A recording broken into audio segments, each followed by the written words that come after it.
নমস্কার। কর্মযত সুন্দর, ঈশ্বর আশীর্বাদ সর্বদা। আজ বলবো শনি গ্রহের রাশি পরিবর্তন করতে চলেছে 29শে মার্চ 2025 সাল। কুম্ভ রাশি হইতে অর্থাৎ নিজের ঘর পরিবর্তন করে সে কোথায় যাচ্ছে? মীন রাশির ঘরে অর্থাৎ বৃহস্পতির ঘরে প্রবেশ করছেন। যা কিছু কিছু রাশির জন্য শুভ ভাব নিয়ে আসতে চলেছে এই শনি গ্রহ। আবার কিছু কিছু রাশি লগ্নের জাতক জাতিকার জন্য অশুভ বার্তাও নিয়ে আসবে এই শনি গ্রহ।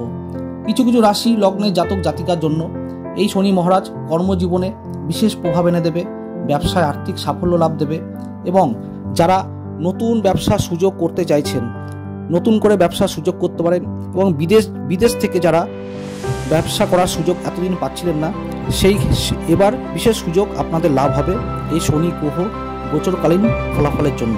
চাকরি ক্ষেত্রে বিশেষ সাফল্য পাবে জাতক জাতিকা। যারা এতদিন নতুন চাকরি করছিলেন, প্রমোশনের জন্য খুব ব্যস্ত হয়ে গেছিলেন, এবার প্রমোশন পাবেন আপনি এই শনি গ্রহ 2.5 বছর মীন রাশি ঘরে থাকার প্রভাবে। এবং চাকরি ক্ষেত্রে যারা এতদিন কোনো কাজ পাচ্ছিলেন না, সে প্রাইভেট দপ্তর হোক বা সরকারি হোক, এবার তাদের জন্য ইনকামের পথ খুলতে চলেছে এবং এই শনি গ্রহ এনে দেবে আপনার কর্মের প্রভাবের বিশেষ শুভ ভাব ও গোচরকালীন ফলাফল। তারপরেও দেখতে হবে আপনার জন্মছকে শনি গ্রহটি কোন ভাবের কারক গ্রহ এবং কি শুভ অবস্থায় বসে আছে। জন্মকালীন শনি গ্রহ যদি আপনার শুভ ভাব অবস্থায় থাকে বা উচ্চস্থ থাকে, তাহলে আপনি এই গোচরকালীন প্রভাবে বিশেষ শুভ ফল পাবেন।